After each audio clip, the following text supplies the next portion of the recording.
Hey, this is Chad with BeGoneForGood. We're going to be setting up a tent today. Stay tuned.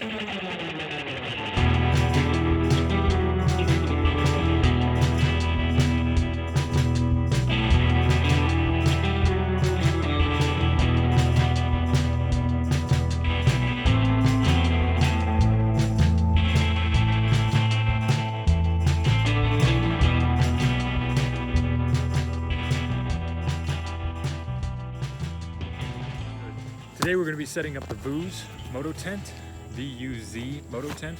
Got this off of Amazon. They're running a deal right now. It's just right around $225. I've seen it as low as $200, which is about half price, maybe even a little bit more than half price from the Redverz and the Lone Rider, which are tents that include a supplemental garage that you can keep the bike in while you're traveling. There's been a lot of conjecture about whether or not this is a good idea, a worthwhile idea, from some of the more avid ADVers out there that think this is kind of ridiculous to put your bike away. I would agree.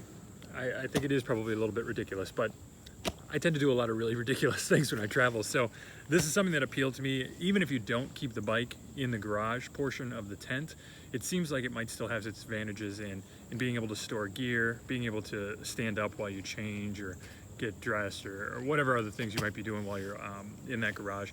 Also, if it is a situation where you need to do some work on that bike, it'd be really nice to be able to get out of the sun, to be able to get out of the rain, to do that sort of thing. I'll be taking this tent to Overland Expo in about a month, where it'll get a lot more use than obviously just setting up and taking down. And I'll hope to get a review out to you guys at that point about what my thoughts are with a little bit of usage underneath it. Right now, we're just gonna set it up and take it down and get a handle on the size, the dimensions. I've got a couple of photos as far as how big it is around when it's packed up, how long it is, because obviously being a bit heavier item and a bit larger item, that's gonna make some determination on whether or not people are gonna be carrying this on their bikes. So here we go, let's get set up started.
Whew.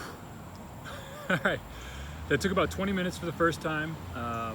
There are two different kinds of poles in there. There are poles that are just a standard straight pole that you bend over, which you'll find go to the head or the sleeping area of the tent. And then there are poles that actually have a top to it, a flat top. So there are two bends in that pole. That is used for the garage section. As you can see, the poles crisscross between the sleeping and the garage section. That's important. I initially was putting them in the wrong holes, so obviously they didn't go up properly. But it's not terrible. It's hot out here today, which makes it a little bit more difficult. If you have two people, this is a breeze. But it's not the worst tent to put up that I've had in the past. So I haven't staked it out with the lines yet, which I think would pull everything a little bit tighter, kind of be a little bit cleaner of a look, but let's step inside, see what we can see. So from here, you can get a really good view of the sleeping area and then the garage portion. It may be 6 feet on the inside. The door stands at probably closer to about 5 or 5.5 feet at this upper tape here. So let's take a look and see what it looks like on the inside or with the door open. Okay.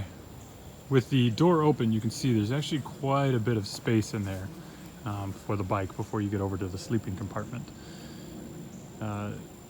Obviously you want to park the bike so that if it does fall, it falls towards the outside of the tent out here instead of towards the sleeping compartment over here. But it seems like that's plenty of room. You even have a kind of a vestibule area up here that you can store extra gear, anything else that you would be putting under that tent as well. And when you come in here, now I stand 6'5", and I'm still stooping inside, but it is definitely pretty tall. The interior sleeping compartment is strung up to the outside fly, so it's not standalone. You have to put the fly up in order to be able to get the tent up. It all is one portion.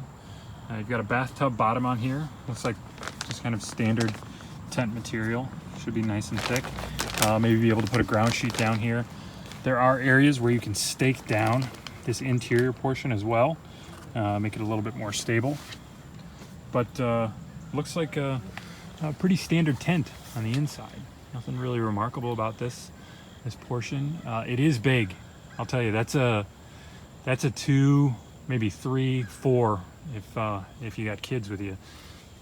That is a big tent. With the back portion obviously opens up through there with netting as well if you want a little bit of ventilation, and each one of these side nets is a separate door that you can arrange to the interior here. But to get a better look at the garage from the inside, so I've got a couple of vents in here, another door that goes out the back, which doesn't appear to have netting on it. So all 3 of the garage doors are just doors. There are no netting on there, which I guess would have been nice to have a little bit of ventilation, a little through breeze capability in there. But it's just 3 different points of entry for the garage itself.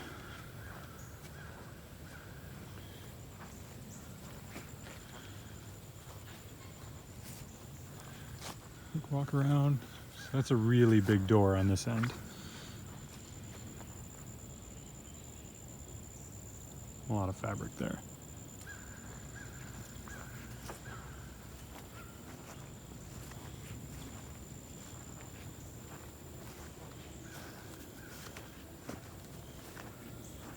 There are a ton of guide wires and extra stakes that are included to make sure that you can really strap this thing down. Obviously, this thing would turn into a huge sail in the wind.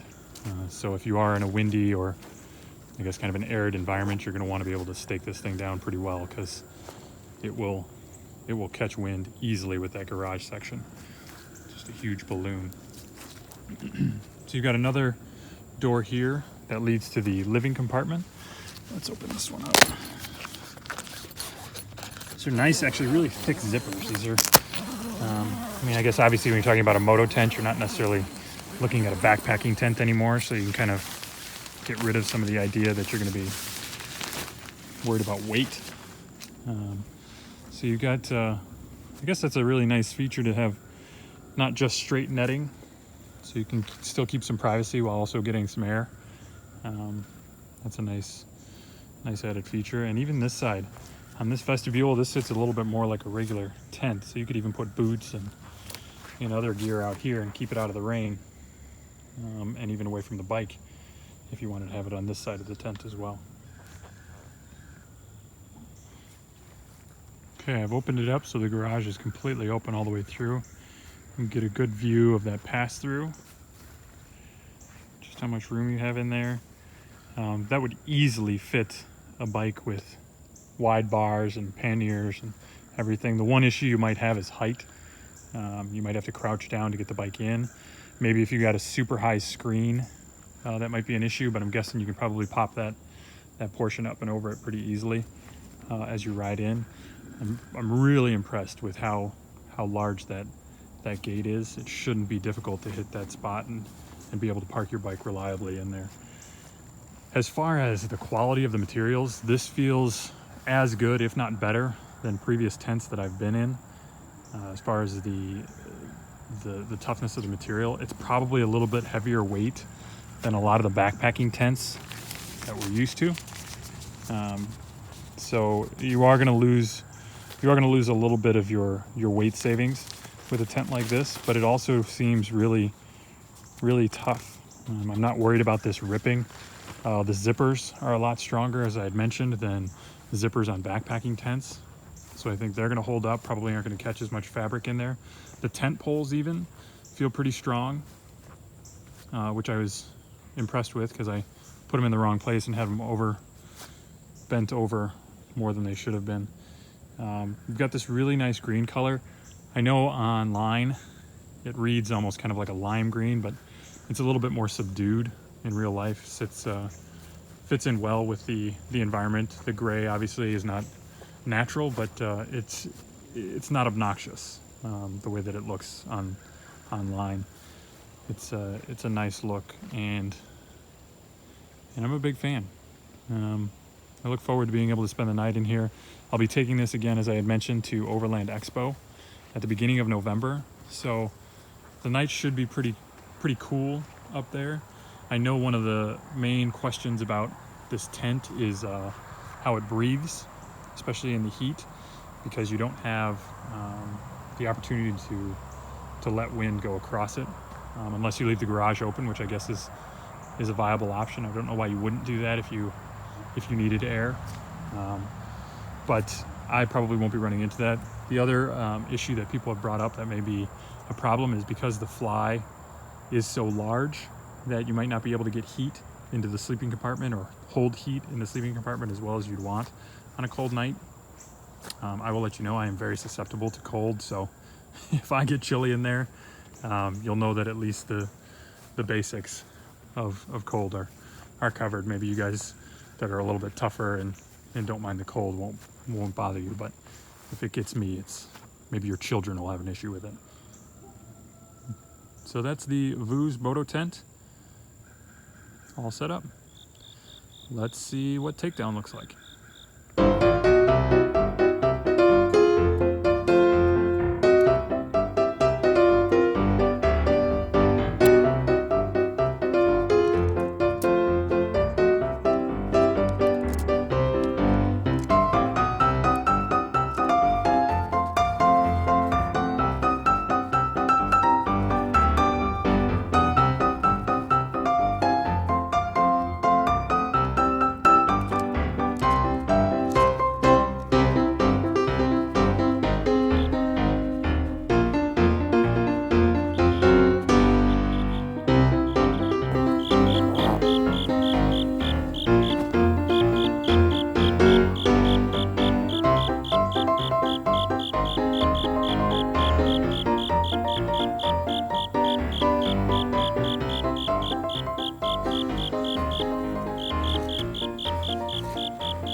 It's packed up. That sucked. It is too hot out here to be doing this, but it did go back in. There's a ton of room down here at the bottom end, so obviously I didn't do it properly because it's a lot bigger up here than it is down here, but I'm guessing repetition will make that a little bit better. Right now, this would not be my favorite way to do this. I would probably unpack it and repack it again if it wasn't for the fact that it was 500 degrees out here and my glasses are fogging up. So it does go back in though. That's the important thing. A lot of people have pulled tents out of bags and never been able to get it back into original packing bag. This one has got some closures back here that allow you to stretch it out and then cinch it down. So that'll help. I'm thinking ultimately this will probably go into a pannier anyway and just be jammed in wherever it can fit. In my other bags, I wouldn't use this dedicated solely for a tent bag, probably to carry it. So that's up to you how you want to handle it. But that's the Vuz Moto Tent. If you have any questions, please feel free to leave them down below in the comment section. I will be putting this tent up long term in about a month for the Overland Expo. Hopefully I'll have any questions answered by then, or at least if they're out there, I'll be able to get them answered at the Expo. If you like what you're seeing here, you'd like to see more reviews, I'm looking to put out a lot more of these, especially once we get to the Expo. Feel free to subscribe and drop me a line, let me know what you think, what you'd like to see, and we'll get it taken care of. Thanks a lot. This is Chad with BeGoneForGood.